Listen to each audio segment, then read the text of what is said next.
In this video, we're going to cover every single new feature on the brand new DJI Mavic 4 Pro, as well as the DJI RC Pro 2. So whether you're a seasoned pilot or this is your first DJI drone, you should get a ton of value out of this video. Now, I've had the DJI Mavic 4 Pro as well as the controller for a couple of months now, so I've become incredibly familiar with this system. So without any further ado, let's dive into this video. Okay, so let's quickly start off with the new body of the DJI Mavic 4 Pro and stack it up against the DJI Mavic 3 Pro, which I have right next to it. Now, starting off with the gimbal guard, you're gonna notice that it no longer needs to go around the entire body like it used to with the old DJI Mavic 3 Pro. The Mavic 4 Pro gimbal guard is really short and it comes off a lot easier, which I really love and prefer. So with the gimbal guards off, right away, you're gonna notice that the gimbal shape is different, the camera orientation is different, and the sensor placement is different for these drones. The DJI Mavic 4 Pro has the sensors on top, in addition to the LiDAR sensor on the arm,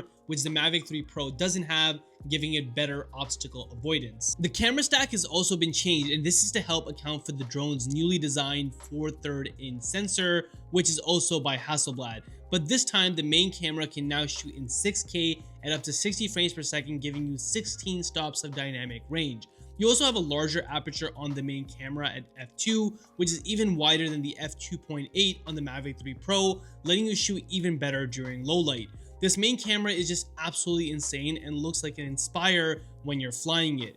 You can also take up to 100 megapixel photos with it, which is just amazing for photographers. The medium and tele cameras have also received upgrades. The medium tele camera has also received the ability to shoot in D-Log and now offers 14 stops of dynamic range while being able to film in 4K at up to 120 frames per second. The tele camera has also received an all-new 1/1.5 inch CMOS sensor, as well as a longer focal length at 168 millimeters, letting you get much closer to the action, as well as an f2.8 fixed aperture lens. This lens also has the ability to shoot in D-Log, as well as being able to film in 4K at up to 100 frames per second, and the image quality advancement is obviously great. For me, the big addition is the Infinity gimbal this year, and this gimbal lets you look all the way up and all the way down, and you can rotate the camera 360 degrees, letting you get this very Inception-like looking effect, which is really cool.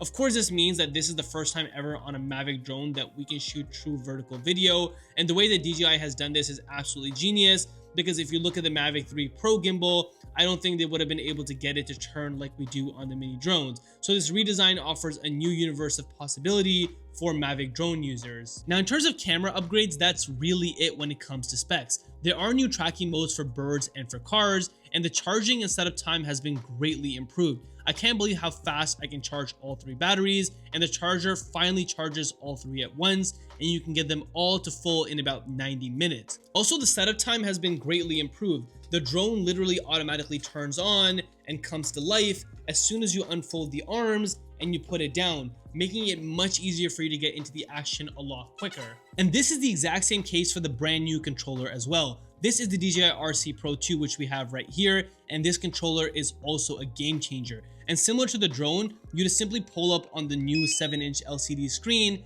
and it turns on. DJI has done this in a really clever way where the joysticks are on the same pulley and axis as the screen, so when you push it up and down, they also go up and down, meaning you're never gonna need to screw in joysticks on and off ever again while traveling. But my favorite part of the controller easily has been the fact that when you want to fly in vertical, you just simply turn the physical screen vertical and boom, the drone changes orientations. I swear, the first time DJI showed me this in person, my mind was completely blown. Okay, so now before we head into the settings and how to access all of the new features using the new DJI controller, we do have to talk about this video sponsor, which is Motion Array. Now, I obviously use Motion Array for a ton of my commercial work, but lately I've been using their new AI voiceover feature a ton. So let me show you how it works and how you can use it in your own work. And the best part is that it's incredibly easy. All you do is you head over to Motion Array's new AI voiceover feature, and you'll have a massive library of voices to pick from depending on what kind of mood you're going for in your video. Then once you have your voice picked, you can even change things like the accent,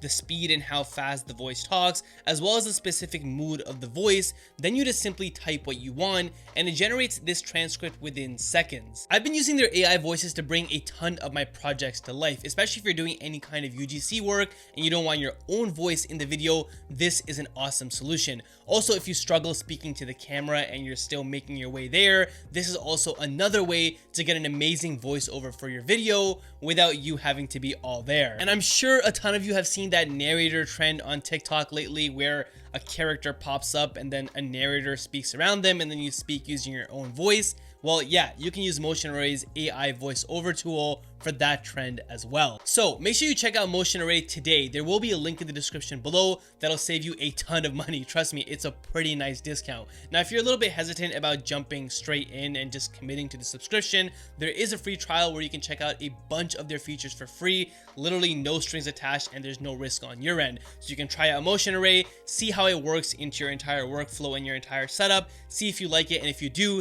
then you can come back to this video, check out that link in the description to save yourself a ton of money. Trust me, it's a really good discount. Again, huge shout out to Motion Array for sponsoring this video. They're a huge supporter of this channel and I do really appreciate them. Now, with that out of the way, let's head back to the video. Okay, so now that you actually have the controller on, you can simply just push it down and this puts it into standby or sleep mode. To actually turn it off, you have to use the power button up here.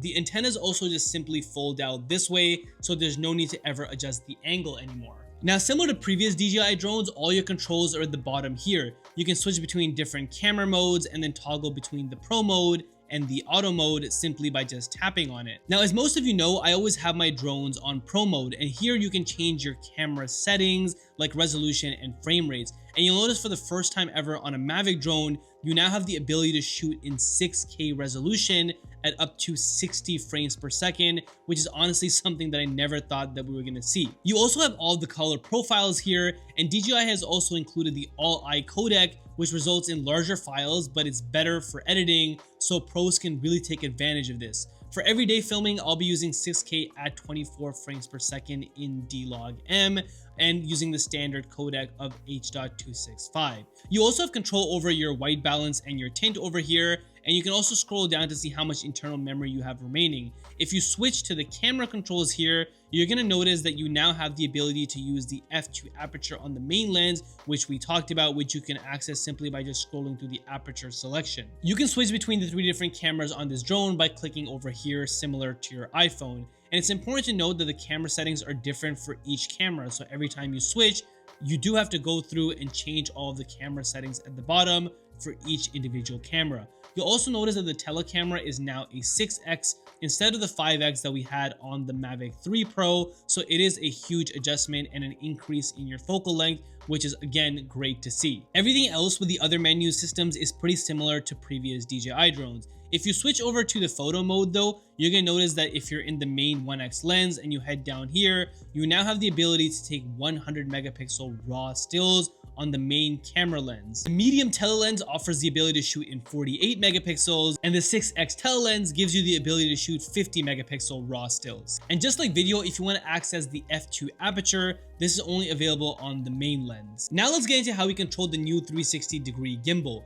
By default, the right dial wheel is set to zoom your camera, and we're gonna change this. So if you head into the main menu system, then you head down over here into control, and then if you scroll down to button customization, and then you come down to the right dial, by default, if I click this, it's going to be set to the zoom like I mentioned, but we're going to come down into control and we're going to select gimbal roll. Once you have gimbal roll selected and you come back into the main menu, if I now go ahead and I play with the right dial and the right wheel, you're going to notice that the gimbal now starts rotating 360 degrees, which is that new feature that we talked about on the DJI Mavic 4 Pro. Now, this is going to introduce an entire new universe of shots that you can get with your drone, and it's going to be really amazing to see how pilots master this new skill and how they can use it to creatively get new perspectives that we've never seen before. Now, there is one thing I want to quickly mention about the new 360-degree gimbal, and that's if you switch into vertical mode and if you want to tilt the camera up and down, there is a limitation of about 1 degree upwards and 10 degrees downwards. So that's just something to note for pilots. You're not going to have that full capability of looking up and down with the vertical camera as you would on something like the mini drones. Now, you might have also noticed a new 5D button as well as this scroll wheel. The 5D button can be customized to do a bunch of different things, but the scroll wheel can't. And that's perfectly fine with me because I personally love what it does. If you click it, it cycles through the various camera settings below, and turning it one way or the other is going to then start to adjust those parameters. It's a super quick way to adjust your camera settings without having to touch or use the screen if you don't want to take your thumbs off of the controls. And that's it, folks. That's everything that's new with the brand new DJI Mavic 4 Pro and the brand new DJI RC Pro 2 and how you can access them. Now, personally, I had stopped using the Mavic series and taking out the DJI Mavic 3 Pro because the mini series had gotten so good. The video quality was amazing and the size was much better for travel. But with this new 6K sensor, it's honestly incredible how good this drone has been. And once again, the Mavic series is now my primary drone for everything: travel, commercial work, you name it. I'll be using the DJI Mavic 4 Pro. Anyways, that's it for this video. I'll see you guys in the next one, and until then, keep creating.